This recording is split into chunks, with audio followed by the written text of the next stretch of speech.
Olá a todos.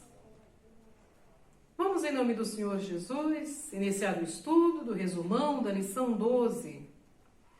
O tema de hoje é: venha, raciocinemos juntos. Primeiro tópico: os dois concertos. Pergunta: para sermos justificados perante Deus, que tipo de acordo é necessário de nossa parte? Vamos ver lá em Salmos, capítulo 50, versículo 5, que diz: congregai os meus santos, aqueles que fizeram comigo um concerto com sacrifícios. Então, o que Deus espera de nossa parte? Que nós façamos um concerto com Deus, né? Que nós aceitemos Jesus em nossa vida. E aí, esta é a nossa parte, né? Então, Deus está pronto a nos justificar, mas precisamos aceitar esse concerto que Deus quer fazer conosco. Devemos aceitar. Pergunta B: para assumirmos um acordo como esse, que atitude devemos tomar? Lá em Isaías capítulo 1, versículo 18, diz assim: vinde, olha só, olha o convite, vinde. Então, e argui-me, diz o Senhor, ainda que os vossos pecados sejam como a escarlata, eles se tornarão brancos como a neve. E, ainda que sejam vermelhos como o carmesim, se tornarão como a branca lã. Então, a atitude que devemos tomar é aceitar o concerto, o convite que Deus fala: vinde, vem. Vamos à pergunta C: quais opções de concertos nos são oferecidas? Temos o antigo concerto e temos o novo concerto.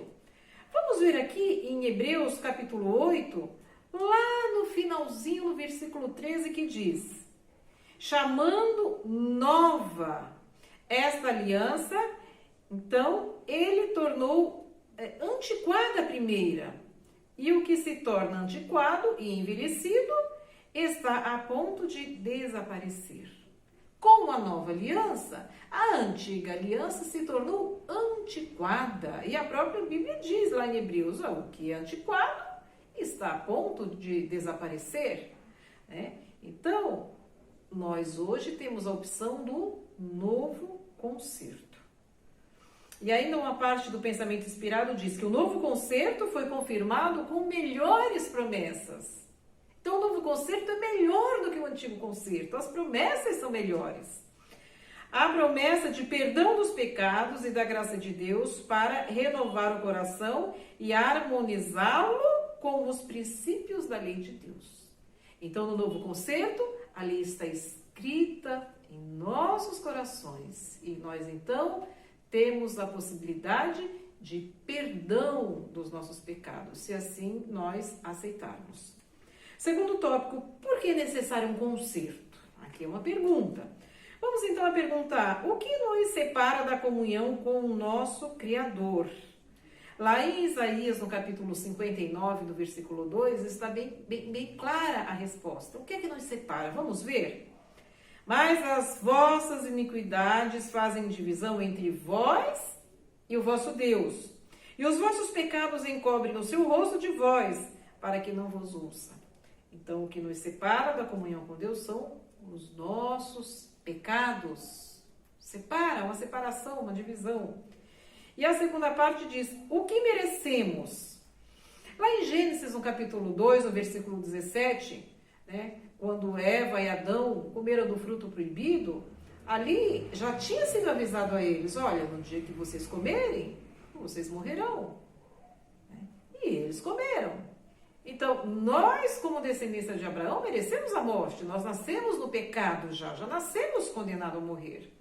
Agora, em Romanos 6, 23, diz também que, porque o salário do pecado é a morte, mas o dom gratuito de Deus é a vida eterna, por Cristo Jesus, nosso Senhor. Nós merecemos a morte, mas Cristo já morreu em nosso lugar. É o dom gratuito de Deus, que é é Jesus Cristo, o nosso Senhor. Vamos então à pergunta B. Desde o início, que provisão Deus fez para evitar essa sentença de morte? Havia um plano. O plano da redenção. Desde o início, desde a fundação do mundo. É o que diz lá em 1 João 4,9. Nós o amamos porque ele nos amou primeiro. Antes que eu e você, que está ouvindo essa mensagem, nascêssemos, Cristo já havia morrido por nós. Ele nos amou primeiro.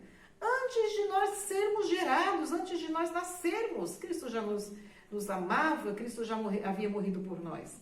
E lá em Apocalipse 13:8 diz: E adoraram a todos os que habitam sobre a terra, esses cujos nomes não estão escritos no livro da vida do Cordeiro, que foi morto desde a fundação do mundo.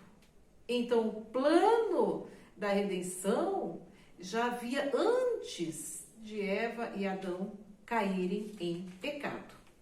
Foi uma provisão feita para o homem, como diz a pergunta. O plano para a nossa redenção não foi um pensamento posterior formulado após a queda de Adão. Foi uma revelação do mistério que desde tempos eternos estavam oculto. Isso está registrado em Romanos 16:25, o mistério que estava oculto desde tempos eternos. Vamos ao terceiro tópico, a semente da mulher. Pergunta A. Quando aquela velha serpente, o diabo, enganou nossos primeiros pais no Éden, que promessa Deus fez para trazer esperança aos seres humanos? Gênesis 3,15 diz assim: E porém inimizade entre ti e a mulher, e entre a tua semente e a sua semente. Esta te ferirá a cabeça e tu lhe ferirás o calcanhar. Mulher na Bíblia, em profecia, significa a igreja.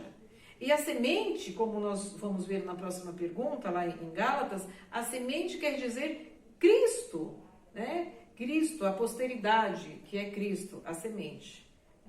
Então, a promessa foi de um redentor, de um libertador. Essa inimizade em nosso coração contra o mal, Jesus viria para nos libertar do pecado.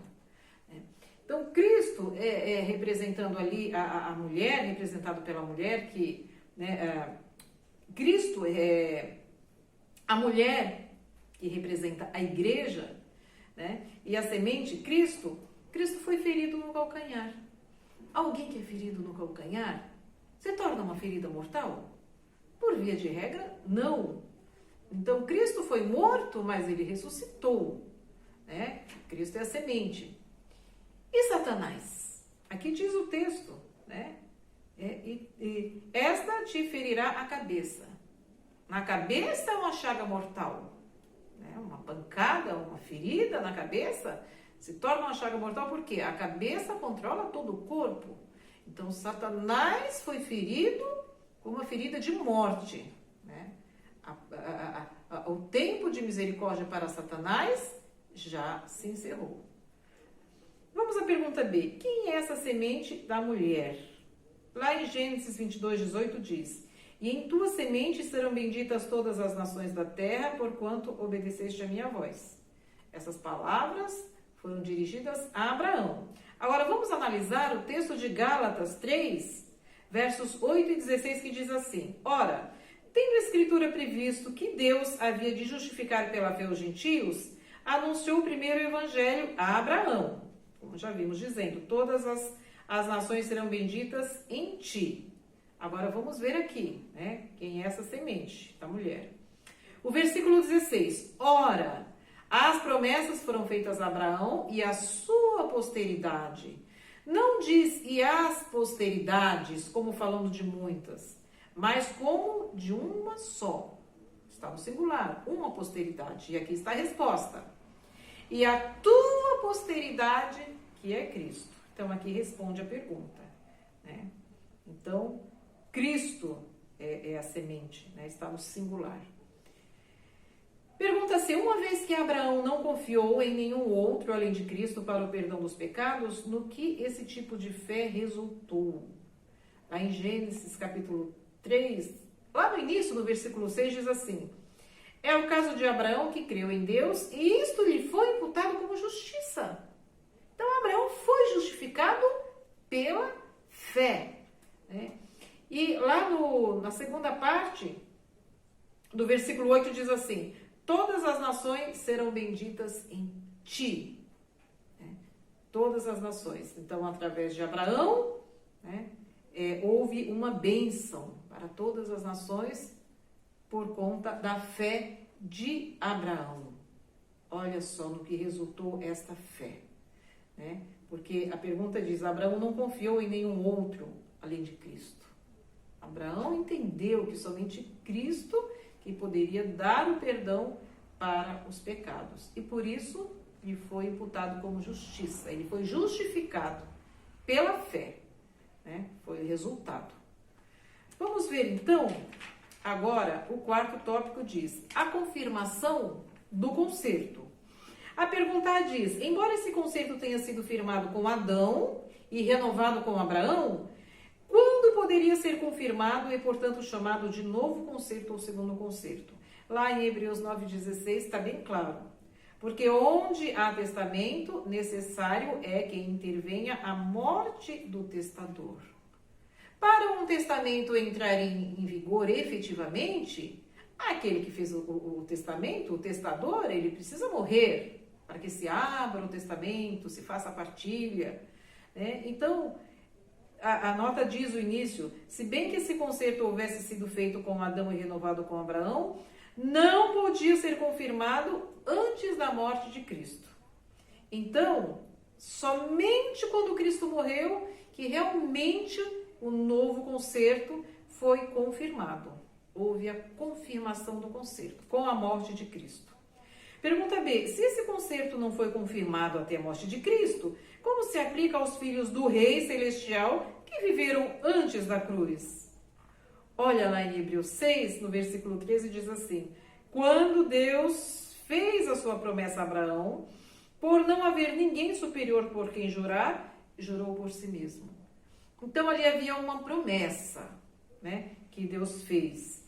E lá no versículo 7 diz assim: querendo mostrar de forma bem clara a natureza imutável do seu propósito para com os herdeiros da promessa, Deus confirmou com juramento. Então, aqueles que viveram antes de Abraão, eles criam na promessa, eles estavam inclusos na promessa, porque Deus não é um Deus que minta, Deus pode jurar por ele mesmo, né? Então, houve um juramento de redenção através de Jesus Cristo na cruz. Abraão teve essa visão, né? Teve essa visão do sacrifício de Cristo na cruz.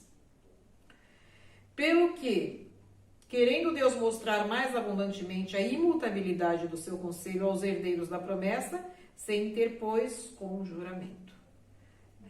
Vamos agora, então, ao quinto tópico: as tábuas do coração. Pergunta A: por causa do sacrifício de Cristo na cruz, que oportunidade recebemos hoje? Em Hebreus 9,15 diz assim: e por isso é mediador de um novo testamento, para que, intervindo a morte para a remissão das transgressões que havia debaixo do primeiro testamento, os chamados recebam a promessa da herança eterna. Então, qual é a oportunidade? Que nós recebamos a promessa da herança eterna. A promessa da salvação, a paz eterna, a vida eterna, a saúde eterna, a juventude eterna. Isso tudo está incluso aqui no final do texto que diz a promessa da herança eterna. E nessa herança não haverá mais morte. Na vida eterna não haverá mais morte. Não haverá mais choro, morte, choro, tristeza e dor. Não farão mais parte de nossas vidas. Então, tudo isso faz parte da herança eterna que, pelo sacrifício de Cristo na cruz, nos foi dada essa oportunidade. Que você que está ouvindo essa mensagem possa aproveitar essa oportunidade. Se você ainda não aceitou Jesus, que você aceite Jesus. Enquanto ainda é tempo, enquanto ainda há vida, enquanto ainda há esperança, para que você também receba, né, a promessa essa herança, para que você receba essa herança eterna, que nós temos direito, se nós quisermos, através do sacrifício de Jesus na cruz. Vamos então à pergunta B, que diz: que apelo Deus faz a cada um de nós pessoalmente ao avaliarmos nossa responsabilidade diante de Deus? Deus diariamente tem feito um apelo a mim, tem feito um apelo a você. Qual é o apelo? 2 Coríntios 6, versículo 2 diz assim: porque diz, ouvi-te em tempo aceitável e socorri-te no dia da salvação.